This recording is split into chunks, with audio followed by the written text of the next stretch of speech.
اگر کسی کی کم ایج میں شادی ہو رہی ہے تو کورٹ کے پاس یہ رائٹ ہے کہ وہ اس شادی کو رکوا سکتے ہیں، اور اگر نہ روکی جائے تو پھر اس کے کیس میں کوئی پنشمنٹ؟ سب سے پہلے تو شادی ہونے پہ ہی سزا ہے.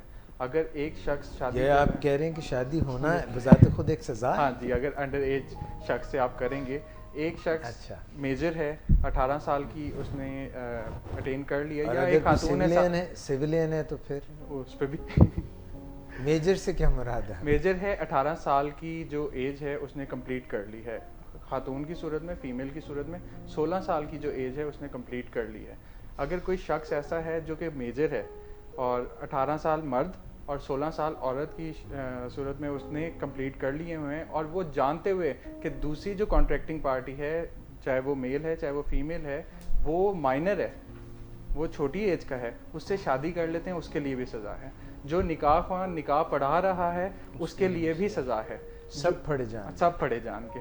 اور جو گارڈین یا پیرنٹس ہیں جو اس ٹائم پہ میرج کانٹریکٹ کروا رہے ہیں، جن کی سرپرستی میں وہ میرج ہو رہی ہے، ان کے اوپر بھی سزا ہے، لیکن سزا بہت نامنل ہے، 1 ماہ قید ہے اور 1000 روپے جرمانہ ہے.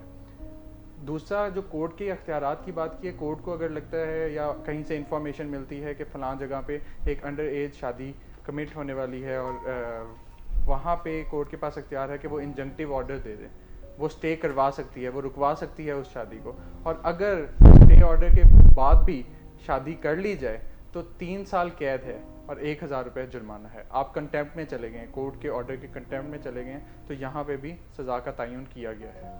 یہ تو آپ نے قانون میں کیا کیا شکیں ہیں، کیا کیا ہیں، وہ سب آپ نے بتا دی. اب یہ بتائیں کہ آپ لوگوں کے کورٹ میں یا اپنے ایکسپیرینس میں کیا یہ امپلیمنٹ ہوتی دیکھیں آپ؟ بہت سارے قانون، جس طرح چائلڈ میرج، یہ ریسٹرینڈ میرج ایکٹ ہے کہ شادی کم عمری میں ہے وہ رجسٹرڈ نہیں ہو سکتی ہے، یہ بالکل اس کا ہے. جہاں تک آپ گفٹس کی بات کر رہے ہیں، وہ تو خیر اس وقت بالکل بھی نہیں ہے، کسی بھی جگہ پہ اس کا وجود نہیں ہے، بلکہ شاید کوئی ایسے ادارے بھی جن کو نہیں پتہ کہ ان کے اختیارات میں یہ چیز شامل ہے کہ وہ اس پہ نوٹس لے سکتے ہیں. ایک آپ کہہ لیں کہ متروک ہو چکا ہے یہ ایسا جو اس کے لیے ہے قانون، ان فیلڈ نہیں ہے، استعمال نہیں ہو رہا.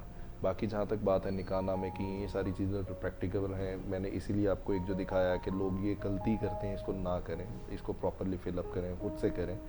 نکاح خواہ پراپر شخص نہیں ہے جو یہ بتائے کہ آپ کو کون سی شرائط امپلیمنٹ کرنی وہ چاہیے. تو کہے گا بس اب میں نے پڑھا دیا. نکاح نامہ فل کرنا ایکچولی لڑکا اور لڑکی کا حق ہے کہ وہ اپنی کنسنٹ سے اس نکاح نامے کو فل کریں، سائن کرتے لیکن انفارچونیٹلی ہمارے یہاں پر ایک کسٹم بن چکا ہوا ہے کہ نکاح نامہ یا تو نکاح خواہ فل کر رہا ہوتا ہے، یا پھر گھر کے 2-4 بڑے بیٹھ کے تو اس کو بس فل کر کے تو ایک خانہ پوری کر دیتے ہیں، اور صرف قبول ہے قبول ہے قبول ہے کو نکاح سمجھا جاتا ہے. جبکہ یہ نکاح نامہ ایک اتنا امپورٹنٹ ڈاکیومنٹ ہے جس کے اوپر آپ کی پوری میرٹل لائف بیس کر رہی ہے.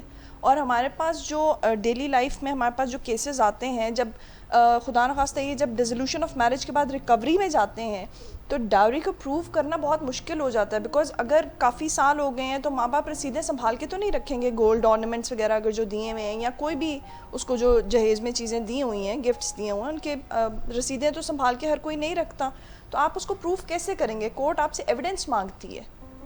تو یہ اس کے اندر جو شکیں، اور پھر اس کے اندر جو کلوزز ڈالے گئے ہیں کہ آپ اپنی لڑکی اپنی طرف سے شرط رکھ سکتی ہیں، شرائط اپنے ہسبینڈ کے لیے کہ یہ مجھے ماہانہ خرچہ کتنا دے گا، یا پھر یہ دوسری شادی ساری زندگی نہیں کر سکتا ٹل آئی ایم الائیو، اس طرح کی شرطیں رکھوائی جا سکتی ہیں. اپنے لیے بھی خطرناک ہو سکتا ہے سر ڈیپینڈ کرتا ہے. اور دوسرا ہسبینڈ کے پاس بھی یہ رائٹ موجود ہے کہ اگر وہ اس کو ڈیورس کا رائٹ دے رہا ہے، جو کہ دینا چاہیے، ایک عورت کے پاس بھی حق ہونا چاہیے کہ مرد کے حق میں جاتا ہے. سر ہونا چاہیے، یہ ایک بہت پازیٹیو چیز ہے جو عورت، دیکھیں اس کے پاس رائٹ تو موجود ہے اس کو ڈیزالو کرنے کے لیے، اس نے کورٹ کا دروازہ کھٹکھٹا کے خلا تو لے لینی ہے اگر وہ اس چیز سے خوش نہیں ہے یا کچھ مسئلے مسائل آ رہے ہیں. Why not to simplify it, کہ جب اللہ نے اس کو ایک حق دیا ہے اور نکاح نامے میں ایک کلوز موجود ہے، لا بھی اس کو موجود اس کو حق دے رہا ہے، تو وہاں پر اگر ہم اس کو ایک سمپلیفائی کر دیتے ہیں تو بہت آسان ہو جائے گا کہ کورٹس کے اندر جا کر پروسیجرز لمبے نہ ہوں اور آسانی سے آپ کو حق مل جائے اپنا. دوسرا سر، نکاح نامے کے اندر ایک وکیل کا کنسیپٹ دیا گیا ہے. اگر پارٹیز جو ہیں وہ نکاح خواہ کے سامنے نہیں آتی تو وکیل مقرر کر دیے جاتے ہیں. تو یہ وکیل کون ہے؟ یہ گارڈینس ہی ہو جاتے ہیں، ان کے پیرنٹس ہو جاتے ہیں، جو پھر ان کے بہاف پہ نکاح نامہ فل کروا رہے ہوتے ہیں، اینڈ دین جا کے صرف سائن انگوٹھے کروا لیتے ہیں اور قبول ہے ہو جاتا ہے.